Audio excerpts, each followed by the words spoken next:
Medchal police station పరిధిలో తరచుగా హత్యలు జరుగుతున్నాయని చెప్పొచ్చు. నిన్న ఏదైతే మేడ్చల్ పోలీస్ స్టేషన్ పరిధిలో ఏదైతే బస్ స్టాప్ లో హత్య చోటు చేసుకుందో మనం చూడొచ్చు. నడి రోడ్డు మీదనే సొంత సోదరుడు అతి కిరాతకంగా చంపడం జరిగింది. అది మరొక ముందే మరొక హత్య కూడా చోటు చేసుకుంది. ఇప్పుడు ఏదైతే నేను ఇంటి దగ్గర ఉన్నానో ఇప్పుడు చూడొచ్చు మనం ఎక్కడైతే ఇప్పుడు నేను మీకు ఇల్లు చూపిస్తున్నానో ఇక్కడ మరొక హత్య కూడా చోటు చేసుకుందని చెప్పొచ్చు. సొంత సోదరుడిని తన తమ్ముడు అతి కిరాతకంగా గొంతు కోసి హత్య చేసిన ఘటన అయితే ఇక్కడ చోటు చేసుకుందని చెప్పొచ్చు. ఇక్కడ ముగ్గురు అన్నదమ్ములు కూడా ఇక్కడే ఉంటూ ఉంటారు. తల్లి ఒక వారం క్రితం ఊరెళ్ళి వచ్చేసరికి ఈరోజు ఈ ఘటన చోటు చేసుకుంది. ఈ ఘటన చోటు చేసుకొని 3 గంటల సమయంలో జరిగినప్పటికీ కూడా దాదాపుగా 5:30-6 గంటల మధ్యలో అయితే పోలీస్ స్టేషన్కి కంప్లైంట్ ఇవ్వడం జరిగింది. పోలీసులు ఇక్కడికి వచ్చి మొత్తం కూడా ఈ ఘటన స్థలాన్ని పరిశీలించి ఎవరి మీద అనుమానం ఉంది ఏంటనేది కూడా చూసుకుంటే ఎవరైతే విష్ణు అనే వ్యక్తి ఉన్నాడో అంటే వెంకటరమణకి విష్ణు అనే సోదరుడు ఉన్నాడు. అతనికి మతి స్థిమితం లేని వ్యక్తి ఒక్కసారిగా అనేక సార్లు కూడా అతను దాడి చేసుకోవడం జరిగింది. అదేవిధంగా తన అన్నని వెంకటరమణ అనే వ్యక్తి ఎవరైతే ఉన్నారో తన అన్నని సొంత సోదరుని అతి కిరాతకంగా గొంతు కోసి చంపడం జరిగింది. ఎప్పుడైతే తన తల్లి వచ్చిందో ఇక్కడికి వచ్చి చూసేసరికి రక్తపు మడుగుల్లో తన రెండో కొడుకు ఉండటంతో ఒక్కసారికి కన్నీరు మున్నీరై పోలీసులకి ఇన్ఫర్మేషన్ ఇవ్వడం జరిగింది. ఇక్కడ చూసుకుంటే కనుక మొత్తం కూడా తాళాలు వేసిన పరిస్థితి. ఇంకోవైపు ఇక్కడ చూడొచ్చు పోలీసులు ఇక్కడ ఘటనా స్థలానికి వచ్చి ఇవన్నీ కూడా పరిశీలించినట్టుగా మనకి తెలుస్తుంది. చూస్తే కూడా ఇప్పుడు వీళ్ళందరూ కూడా తాళాలు వేసుకొని పోలీస్ స్టేషన్లో ఉన్నట్టుగా అయితే చాలా క్లియర్గా తెలుస్తుందని చెప్పొచ్చు. మరి ఎందుకని ఈ విధంగా హత్యలు జరుగుతున్నాయి అనే కోణంలో కూడా పోలీసులు దర్యాప్తు చేపడుతున్నారు. సొంత సోదరిని చంపడానికి గల కారణం ఏంటంటే కేవలం మతి స్థిమితం లేకపోవడమా, లేకపోతే వాళ్ళిద్దరి మధ్య ఏమైనా ఘర్షణ చోటు చేసుకుందా? వెంకటరమణకి పెళ్లి కూడా కాలేదు, అనేక సార్లు పెళ్లి చేయమని చెప్పి తల్లి మీద కూడా ఒత్తిడి చేయడం జరిగింది అంటూ కూడా తల్లి మనతో చెప్పడం జరిగింది. ఇప్పుడు మనతో పాటు వెంకటరమణ తాతగారు మనతో ఉన్నారు. ఒక్కసారి ఆయనతో మాట్లాడి తెలుసుకునే ప్రయత్నం చేద్దాం. ఆయన ఎంత వృద్ధులుగా ఉన్నారు అనేది కూడా మనం చూస్తున్నాం. ఒక్కసారి ఆయనతో మాట్లాడించే ప్రయత్నం అయితే చేద్దాం. తాత నమస్తే. వెంకటరమణ ఏమవుతారు మీకు? ఏం జరిగింది అసలు నిన్న? ఏం లేదు, వాడు చేసే కథలు అట్లా. అంటే ఎవరు చంపారు వెంకటరమణని? విష్ణువా లేకపోతే ఎవరు? రాధావ కొడుకు. ఎంతమంది పిల్లలు వాళ్ళకి? వానికి లగ్గం కాలే. ఇప్పుడు మీ కూతురుందా? వాళ్ళకి ఎంతమంది పిల్లలు? 2 కొడుకులు, 1 బిడ్డ. చనిపోయిన వ్యక్తి అన్న చంపాడా తమ్ముడు చంపాడా? ఎవ్వరు లేడమ్మా పాపం. మనవుడు వాడు చేసే కథ నన్నే సాగదంపిండు. ఎవరు మిమ్మల్ని కొట్టింది? ఎవరు? వెంకటరమణ. రాము నన్నే సాగొట్టిండు. ఇతరవనుకో యానవనుకో అని రాత్రి పెద్ద పంచాయతీ పెట్టుకున్నాడు. ఏం చేయాలి చేతగాక కాదు నడవరావు, పెదాలు నడవరావు. అదే గీడవన్నా. విష్ణు ఇప్పుడు ఎక్కడున్నాడు? విష్ణు ఎక్కడున్నాడు? విష్ణు పోరలతో ఆడుకుంటాడు. ఎవరు పోయిండో ఏమో రాలేదు. నిన్న పోయింది, నిన్న పగలు. చంపింది ఎవరు ఏమైనా తెలుసా మీకు? తెలియదు. అంత వాడు సామాన్యుడు కాదు. అబ్బో సామాన్యుడు కాదు. అయ్యో ఎంతమంది. ఒక చనిపోయిన వ్యక్తి పేరు ఏంటి తాత? రాము. వెంకటరాము. అతన్ని చంపింది విష్ణుయేనా లేకపోతే అసలు ఏం జరిగింది? నిన్న ఉన్నారా మీరు ఇక్కడ? రామా వాడు ఎందుకు చంపుతాడమ్మా? నన్నే ఇతరుకెళ్ళగట్టు నన్నే చంపడానికి మోపు చేసిండు. వాడు ఏం చంపుతాడు పాపం పోరాడు. వాడు ఆటలకు ఆడుకుంటానికి ఇప్పుడు 8 దినాలు అక్కడనే తిరుగుతుండు. ఇక చదువు లేదో ఏమో. ఇక పూజ చేసాడు. నిన్న పోయిండు. అంటే ఇక్కడ వెంకటరమణ చనిపోయేటప్పుడు మీరు ఉన్నారా ఇక్కడే? నేను రాత్రి పూట పెట్టుకున్నా, ఇంత తరాలు పెట్టుకున్నాక నేనేం చేస్తా? లోపల ఇంకెవరు లేరా వెంకటరమణ తప్ప? ఎవరు రానియలేదు. వాడు ఒక్కడే, ఎవ్వరు లేరు. నన్ను నన్ను అవతల పోయి పండుకోమని బట్టి అని ఎటువాడు కాలు నడవేస్తలేవు. అమ్మకేమో రాకపోతే దానికి పానం విసారలేక అని అనగానే ఇక దొరలు పెట్టుకుని పడుకున్నాను. విష్ణు ఎప్పటి నుంచి కనిపించట్లేదు తాత? నిన్న పగలు పోయిండు పొలగాడు. మరి అసలు ఏం జరిగి ఉండొచ్చు అంటారు? ఏం జరిగింది? వాడు చంపిడు అంటావా? కాదా? ఇదేం పాపడు గీత పోరడు పోరడు గా పిల్లల మీద పెడతారేమో మీరు. ఇప్పుడు చుట్టుపక్కల వాళ్ళు కూడా మనతో ఉన్నారు, ఒకసారి వారితో మాట్లాడదాం. సార్ అసలు ఏం జరిగిందండి? మీరు కిందనే షాప్ మీదే, కింద షాప్, అసలు ఏం జరిగింది మీకు ఏమైనా తెలుసు? మాకేం జరిగింది తెలియదమ్మా మాకు, ఎందుకంటే మేము కింద మంగళ షాప్ ఉంది మాది, హెయిర్ కటింగ్ షాప్ మాది. ఎవరు వస్తున్నారు ఎవరు వస్తుంటారు, 2-3 రోజుల నుంచి ఇంట్లో మాత్రం గొడవ అవుతుంది అంటే వీళ్ళ తల్లి ఇక్కడ లేదంటూ కూడా తను చెప్పడం జరుగుతుంది. ఇంట్లో ఎవరెవరు ఉండేవాళ్ళండి? తల్లి ఎవరో వాళ్ళ బంధువులు చనిపోతే అక్కడికి వెళ్ళిపోయింది. 2 రోజులు తల్లి లేదు, ఇక వాళ్ళ పెద్ద కొడుకు కూడా లేడు. ఈ రాము, ఈయన పేరు ఏం పేరు ఉన్నది, ఈయన పేరు రాము, వెంకటరాముల అంటే ఆయన ఉన్నాడు. నైటు 9 గంటలకు సాయంత్రం ఇక్కడ లొల్లి జరుగుతుంది. మేము భోజనానికి వెళ్ళిపోతున్నాం ఇంటికి. ఒక ఆవిడని తిట్టిండట, ఇట్లా పోతుంది ఆమె మీదికి పైకి తొవ్వేయమంటే ఏదో తిట్టిండట. ఆమె బాధపడుకుంటూ పోయి మమ్మల్ని పిలిచింది, ఇక్కడికి అక్కడ వెళ్తున్నాం మేము, పిలిచింది. పిలిస్తే మేము రాలే, ఆ గొడవలకు పోతే మనం బాగుండదని మేము రాలే. పొద్దున్న తెలిసే వరకు ఇప్పుడు ఈ విషయం తెలిసింది మాకు. అంటే ఎవరు చంపి ఉంటారంటారు? అంటే విష్ణు మీకు తెలుసా? ఆయన మీకు పరిచయమైన ఇప్పుడు మాట్లాడతారు? విష్ణు తెలిసే వీళ్ళ చిన్న కొడుకు. అంటే అతను మతి స్థిమితం సరిగ్గా లేదు అంటూ అటు తల్లిదండ్రులు తల్లి చెప్తుంది, తన బంధువులు కూడా చెప్తున్నారు. ఏ విధంగా ఉండేవాడు ఇక్కడ? మనకు తెలియదు, మాతో ఏదో బాగానే ఉంటాడు, మాతో బాగానే ఉంటాడు, ఫ్రెండ్లీగా అంతే. నమస్తే అంటే నమస్తే, వేరే ఏం లేదు మాకు. కానీ ఆయన సైకో వ్యక్తి అయితే కాదు. మరి ఇది ఎట్లా జరిగిందని మాకు తెలియదు. అంటే మీకు ఎప్పుడు తెలిసిందండి ఈ విషయం? వెంకటరమణ చనిపోయాడన్న విషయం మీకు ఎప్పుడు తెలిసింది? మధ్యాహ్నము 2 గంటల లోపు పోలీస్ డిపార్ట్మెంట్ సాదా డ్రెస్ మీద వచ్చి షాపులో చెప్తే మాకు ఎరక. మరి ఇక్కడ మీరు మీ షాప్ మీదేనంటే మాదే సార్ అని చెప్పిన. మరి చెప్తే మరి వ్యక్తి మీద మర్డర్ అయిపోయిండు, మీకు తెలుసా అంటే తెలియదు సార్ అని చెప్పిన.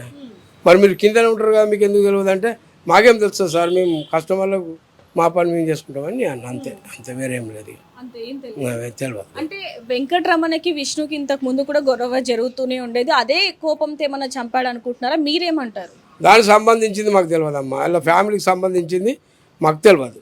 వాళ్ళకి ఏమైనా గొడవలు ఉంటే ఉండొచ్చు, కానీ అది మేము క్లారిటీగా చెప్పలేము. అట్లా విష్ణుని మీరు చివరిసారిగా ఎప్పుడు చూసారండి? విష్ణుని చివరిసారిగా మొన్న సాయంత్రం చూశాను నేను. మొన్న సాయంత్రం చూశారు, నిన్న మధ్యాహ్నం హత్య జరిగింది. అంతే. ఆ రోజు ఏం రాలా, నాతో ఇక్కడ బయట కనపడ్డాడు. వాళ్ళ మేము మీ ఇంట్లో గొడవ అవుతుంది, విష్ణు మరిపోయి మాట్లాడకపోయినా వాళ్ళకు ఎందుకు గొడవ చేసుకుంటున్నాడు, మీ అమ్మను కొడుతుండే, ఇంట్లో లొల్లు అవుతున్నాయి, చిల్లర అవుతుంది కదా ఇట్లా అని చెప్తాను, మాట్లాడతాను అంతే. అదే లాస్ట్ నుంచి. సో చూడొచ్చు, స్థానికులు కూడా చెప్తున్న మాట ఏంటంటే అసలు విష్ణుకి మతి స్థిమితం ఏమీ కూడా లేదు, మాతో ఎప్పుడు మామూలుగానే మాట్లాడే వాళ్ళు అంటూ కూడా స్థానికులు చెప్పడం జరుగుతుంది. అలాగే వాళ్ళ తాతగారు కూడా చెప్తున్న పరిస్థితి అని చెప్పొచ్చు. మరి వెంకటరమణని అసలు ఎవరు చంపారు అనేది కూడా ఒక క్వశ్చన్ మార్క్ గా ఉందని చెప్పొచ్చు. ఒకవైపు నుంచి చూసుకుంటూ వాళ్ళ తల్లి చెప్తున్న మాటలు ఏంటంటే విష్ణుకి మతి స్థిమితం సరిగ్గా లేదు, అతనే చేశాడు అంటూ కూడా కొంచెం అనుమానంగా ఉంది అంటూ కూడా తను చెప్పడం జరుగుతుంది. ఇటువైపు చూస్తుంటే స్థానికులు కానీ లేకపోతే వాళ్ళ తాతయ్య చెప్తున్న మాటలు మాత్రం విష్ణు మతి స్థిమితం లేకుండా ఏమీ లేదు, వీళ్ళిద్దరి మధ్య ఎవరైతే వెంకటరమణ విష్ణుకి కొద్ది రోజులుగా గొడవ జరుగుతుంది. మరి ఆ కోణంలో ఏమైనా హత్య జరిగిందా, లేకపోతే ఇంకోటి ఇక్కడ ముఖ్యంగా చెప్పుకోవాల్సింది ఏంటంటే విష్ణు మొన్న మధ్యాహ్నం బయటికి వెళ్ళిపోయాడు, మరి నిన్న ఎలా హత్య చేస్తాడు అనేది కూడా ఒక క్వశ్చన్ మార్క్ మారిందని చెప్పొచ్చు. మరి వెంకటరమణని ఎవరు హత్య చేశారు అనేది మాత్రం పోలీసులు ఇన్వెస్టిగేషన్ చేస్తే గానీ తెలియని పరిస్థితి అని చెప్పొచ్చు. ఇట్లోనే తన ఇంట్లో ఉంటున్న తన సోదరుని అతి కిరాతకంగా చంపడం జరిగింది. అసలు ఏం జరిగింది ఏంటని తెలుసుకోవడానికి ఇప్పుడు మనతో పాటు వెంకటరమణ తల్లిదండ్రులు అయితే ఉన్నారు. ఒక్కసారి తల్లితో మాట్లాడి అసలు ఏం జరిగింది ఏంటనేది వాళ్ళ మాటలను తెలుసుకునే ప్రయత్నం చేద్దాం. నమస్తే అమ్మ. అమ్మ, వెంకటరమణ మీకు ఎన్నో అబ్బాయి, ఎంతమంది? 2 అబ్బాయి. అసలు ఏం జరిగిందమ్మా? తెలియదమ్మా, ఆయన ఏం చేసుకున్నది తెలియదు. అప్పుడప్పుడు సైకో చేస్తుండే, రాగమాగం చేస్తుండే, కత్తులు పట్టుకుంటుండే, నేనే చచ్చిపోతా అది ఇది అని అంటుండే. అడ్డం పోతే కోసుకుంటుండే, ఇవన్నీ కోసుకున్నాడు కూడా బ్లేడ్లతోటి. వద్దు నాన్న అట్లా చేయొద్దంటే కూడా లేదు నేను చేస్తా అని ఫైటింగ్ చేసి మాతోటి. ఇక అక్కడ నేను లేను, ఏం జరిగిందో తెలియదు. ఆయన సైకోతోటి అట్లా చేసుకున్నాడు అని అనిపిస్తుంది. కొంతమంది అంటున్నారమ్మా తాగుడికి బానిసయ్యాడు అంటూ కూడా కొంతమంది చెప్పడం జరుగుతుంది. అసలు ఎంత వయసు? దాంతో తాగుడికే కత్తులు పడతారు, ఉట్టిగా ఏం పట్టారు కదా బిడ్డ. అట్లా దాని లేను నాన్న, లేను. ఊరికి వెళ్ళినా 5 రోజులు అయినా నేను పోయి. నేను పోయినాక ఇక్కడ మాట్లాడలేదమ్మా. నేను పోయేటప్పుడు మాట్లాడినాను, గురువారం నాడు మాట్లాడినాను, అంతేగాని కానీ మిగిలిన రోజులు మాట్లాడలే నేను. ఇక నేను లేను కదా, ఊరికి వెళ్ళినాను. గురువారం రోజు మాట్లాడినప్పుడు మీతో ఏమన్నాడు? చివరికి శుక్రవారం కూడా ఉన్నాడు మంచిగా. నేను ఇక అవన్నీ ఏం లేవు బిడ్డ, పొద్దుకి అంగలి లొల్లి పెట్టు అంతే గొడవ. అయితే ఇంత డ్రింక్ ఇది చేసుకొని లొల్లి పెడుతుండే, అంతే విషయం, ఏం లేదు. ఇక ఆయనే వాగుతుండే, నువ్వు పెళ్లి చేయవు, నువ్వు ఇది చేయవు, నువ్వు అది చేయవని వాగుతుండే ఏదో ఒకటిగా. ఏదో నడవండి నాన్న అట్లా చేస్తే ఎట్లా నాన్న అంటే నీకు ఆయనకు మానసికం బాగుందన్నమాట. మానసిక పరిస్థితి సరిగ్గా లేదు. లేదు, లేక ఆయన అట్లా చేసుకున్నాడు అంతేగాని ఇంకేం లేదు. అసలు ఏం జరిగిందన్న అంటే మీరు తన అన్నయ్య తమ్ముడు మీరు అంటే ఈ రోజు ఉన్నారా ఆయన? ఈ రోజు లేమమ్మా. యాక్చువల్లీ తెలిసిన తర్వాత మేము వచ్చాము ఇక్కడికి. పెద్దమ్మ ఏమంటుందంటే 2 రోజుల నుంచి గొడవ అయింది, ఆయన అంతలో ఆయన చేసుకున్నాడు, ఎందుకంటే ఆయన 3 రోజుల నుంచి మంచిగా ఉండలేడు, నాతో కూడా ఎప్పుడు చనిపోతా అన్నాడు, మరి అదే విషయంలో జరగవచ్చు అని చెప్పి పెద్దమ్మ అంటుంది. ఇక అది ఇంతవరకు మనకు తెలియదు, మేము చనిపోయిన తర్వాత అందరం వచ్చి చూసినాం. అంటే మీరు వెళ్ళిన తర్వాత అతను ఎలాంటి పరిస్థితుల్లో ఉన్నాడు, ఎలాంటి స్థితిలో ఉన్నాడు? అంటే మొత్తం రక్తం అడుగులో పడి ఉన్నాడు, అంటే లోపల ఎక్కడో చంపి బయటికి తీసుకొచ్చినట్టు ఉందన్నమాట, గుంజుకొచ్చినట్టు సిచ్యువేషన్ ఉంది. మాకైతే ఎవరు పగోలేరమ్మా, ఎందుకంటే మేము పురోహితం చేసి బతికేటాళ్ళం ఇక్కడ, అంటే ఇక్కడ లోకల్ కాదు, మేము కాబన్ నుంచి ఇక్కడ బతికొచ్చినాం. ఇక్కడ మాకైతే పగవాలనే వాళ్ళు ఎవరు లేరు. ఇక అది ఎట్లా జరిగిందా దానికి న్యాయం. సొంత సోదరుని చంపడానికి గల కారణం ఏంటండి అసలు? సొంత సోదరులు అయితే చంపిండని అయితే మాకైతే ఏం క్లారిటీ, ఎందుకంటే మా లాంటి అన్నదమ్ములు అయితే చంపుకున్నంత అయితే లేదు కదమ్మా. అది విచారణ చేసి మీరే దానికి ఫైనల్.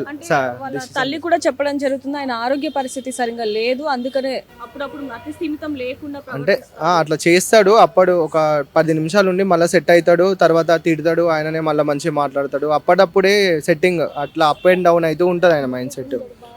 అప్పుడే తిడతాడు, అప్పుడే బాగుంటాడు, అట్లా అని చెప్పి మరి అంత క్రిటికల్ కండిషన్లో అయితే ఆయన లేడు. ప్రస్తుతం ఎలా జరిగిందో అయితే అమ్మకు తెలియదు, అమ్మ ఊర్లో లేదు, అన్న కూడా పరిస్థితి బాగాలేదు, ఇంకో అన్న గుళ్ళో ఉంటాడు. ఆ సోదరుడు పారిపోయాడా, పరారీలో ఉన్నట్టు కొంతమంది అంటున్నారు, అసలు అతని పేరు? ఆయన పేరు విష్ణు అమ్మ.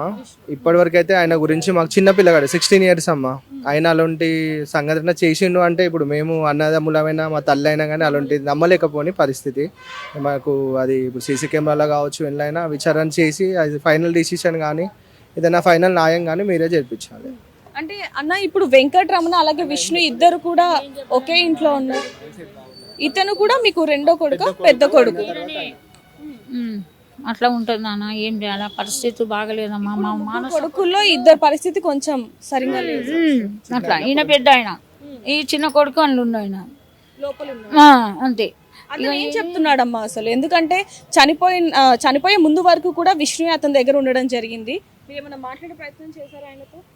లేదమ్మా, మాట్లాడలేదమ్మా, తెలియదు. అతను ఏం చెప్తున్నాడు ఇప్పుడు పోలీసులకు?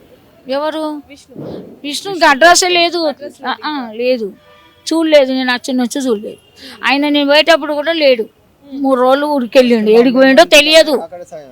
కండిషన్ భయపడి విష్ణు బయటకు వెళ్ళిండు అని చెప్పి మా అమ్మ అనుకుంటుంది, కానీ చంపే అంత ధైర్యం అయితే విష్ణుకి లేదు, ఎందుకంటే మేము చిన్నప్పటి నుంచి పెంచాం కాబట్టి మాకు అలాంటిది అయితే లేదు. అమ్మ ఎందుకంటే ఆమె చేతులారా ఆమె చిన్నప్పటి నుంచి పెంచింది ఆయనని, ఎందుకంటే సడన్గానే వాళ్ళ తల్లి చనిపోయింది, మా మేనమామ బిడ్డే కొడుకు, అమ్మ అన్ని చేతులారా చూసుకొని పెంచింది, కానీ ఆయన చంపేంత ధైర్యం అయితే లేదు. మరి అంటే వెంకటరమణకి ఎవరితో ఆయన శత్రుత్వం ఉందా? అంటే ఇంతలా చేస్తామమ్మా, ఎటువంటి శత్రుత్వం అనేది లేదు. మేము 10 మందిలా మంచి విషయాలు చెప్పి పురోహితం చేసి జీవనం గడిపే వాళ్ళం. మేము ఎవరికి రాజకీయ పార్టీలలో వేయలేదు లేదు, మేము ఏది చేసేది లేదు, ఎందుకంటే పురోహితం చేసేది కాబట్టి ఎటువంటి పగోలు అయితే మాకు లేరు ప్రస్తుతం. దానికి ఫైనల్ ఏదైనా జడ్జిమెంట్. మీకు ఎవరి మీద అయినా అనుమానం ఉందా? ఎందుకంటే విష్ణు ఆ సమయంలో విష్ణుయే ఉన్నాడు, పరారీలో ఉన్నారు కాబట్టి పోలీసులు కూడా అతన్ని అనుమానించడం జరుగుతుంది. మరి ఇంకెవరి మీద అనుమానం ఉందా? లేదమ్మా, మాకు ఎవరి మీద అనుమానం లేదు, ఎందుకంటే ఆయన మతి స్థిమితం కూడా బాగా ఉండదు. అప్పుడే చాలాసార్లు చనిపోతా అని చెప్పి కూడా అనుకున్నాడు ఆయన. మేమే ఆపడం జరిగింది, ఆయనదైనా తలకాడ కొట్టుకోవడం కానీ ఉర్రడం కానీ ముందర నుంచి జరుగుతూ వచ్చినాయి. కానీ విష్ణు విషయంలో అయితే మాకు ఎటువంటి సందేహం డౌట్ అనేది లేదు. కానీ అమ్మ అన్నట్టు భయపడి పారిపోయిందా, అట్లా చేసి పారిపోయిందా అనేది ఇప్పటి వరకు అయితే మాకు ఎటువంటి వెంకటరమణకి విష్ణుకి ఏమన్నా గొడవలు ఏమన్నా జరిగేవి? ఇద్దరు కూడా మంచిగా కలిసి మెలిసే ఉంటాం, ఒకవేళ తిట్టుకున్నా చిన్న సహజంగా ఇంట్లో గొడవలు అవుతూనే ఉంటాయి, అట్లా గొడవలు కామన్ మాకు రోజు అవుతూనే ఉంటాయి. కానీ ఇంత చంపుకునే అంత శత్రుత్వం అయితే మా అన్నదమ్ములు అయితే లేదమ్మా. అంటే నిన్న కూడా ఒకటి చూడడం జరిగిందన్న, మద్యానికి బానిస ఇంట్లో వాళ్ళని ఇబ్బంది పెట్టడం. అయితే ఇక్కడ కూడా వెంకటరమణ మద్యానికి బానిసయ్యాడు, అలాగే విష్ణు ఏమో మతి స్థిమితం లేని వల్ల ఇలా చేశాడు అన్న. విష్ణు చిన్న అబ్బాయి అమ్మ, మొన్ననే ఆయన వేదం కంప్లీట్ చేసుకొని వచ్చిండు, అంటే అర్ధవేదంలో వచ్చాడు, నాకు ఏకమండలం చదువుకొని వచ్చాడు. ప్రస్తుతం ఆయన కూడా మాతో పాటు పురోహితం చేస్తున్నాడు. ఇప్పుడు రీసెంట్గా అయ్యప్ప మాల వేసుకొని అయ్యప్ప మాల తీసుకున్నాము. రీసెంట్గా మా అన్న కూతురు కూడా చనిపోవడం జరిగింది, అది కోల్పోకముందే ఇలాంటి విషాదఘాతం మళ్ళీ మాకు రిపీట్ అయ్యింది. కానీ మేము అదే ఇంకా కోలుకోలేము. ఇప్పుడు మళ్ళీ ఈయన నీ చేతులారా సోదరుడు చేసిందంటే అయితే మాకు నమ్మే పరిస్థితి అయితే లేదమ్మా. మరి ఇప్పుడు మీకు ఎలాంటి న్యాయం కావాలి అంటారు? అంటే ఒకవైపు నుంచి విష్ణు చంపలేదు అనేది మీరు అంటున్నారు, ఎందుకంటే ఆయన వేదం చదువుకున్నాడు, అలాగే కొంచెం ఆయన మాట్లాడే దాని మీద అంతా కూడా మీకు కొంచెం ముందు నుంచి తెలుసు కాబట్టి ఆయన కాదు అంటున్నారు. మరి ఎవరు చంపే మాకైతే ఎటువంటి బయట వాళ్ళ మీద అయితే ఏమీ డౌట్ లేదమ్మా. ఇంట్లో ఏమైనా సందేహం జరిగి అయినా ఏమైనా చేసుకున్నాడా అన్న డౌట్ అయితే ఉంది. ఏది ఉన్నా కానీ మనకు న్యాయం ప్రకారం వెళ్తూ ఉండాలి అంతే. అంటే చనిపోయేటప్పుడు ఏమన్నా మీతో మాట్లాడడం కానివ్వండి, అంతకు ముందు కానివ్వండి, ఏదైనా సమస్య గురించి కానివ్వండి, లేదేం లేదమ్మా. ఆయన రోజు వచ్చేవాడు, గుడి చేసుకునేవాడు, ఆయన పని ఆయన చేసుకునే ఉండేవాడు. గొడవలు అంటే కామన్ అమ్మా, అన్ని ఇండ్లలో గొడవలు జరుగుతూనే ఉంటాయి. మా ఇంట్లో మాత్రం రోజు జరుగుతూనే ఉంటాయి. కానీ ఇక్కడ చంపుకునే అంత మాత్రం సాహసాలు చేసే వరకు అన్నదమ్ములలో అయితే మాకు లేదు. మేము తినేది పప్పుకూడు, చెప్పాలంటే పప్పన్నం. అంతా ఆయనను చంపి పక్కకు పోయేంత పగ మాత్రం మాకు లేదు. ఆస్తుల గొడవలు కూడా మాకు ఎటువంటివి లేవు. మాకు ఉన్నదల్లా ఆ గుడి పూజ చేసుకోవాలి, రెంటిల్లే. మాకు ఆస్తులు, మా అమ్మ సంపాదించిన ఆస్తులు కూడా ఎటువంటి ఆస్తులు లేవు. ఆస్తుల గొడవలని కూడా మాకు పగలేదు. ఈ చిన్న పగలలో చంపుకునేంత దాకా అయితే వెళ్ళే పరిస్థితి అయితే లేదమ్మా.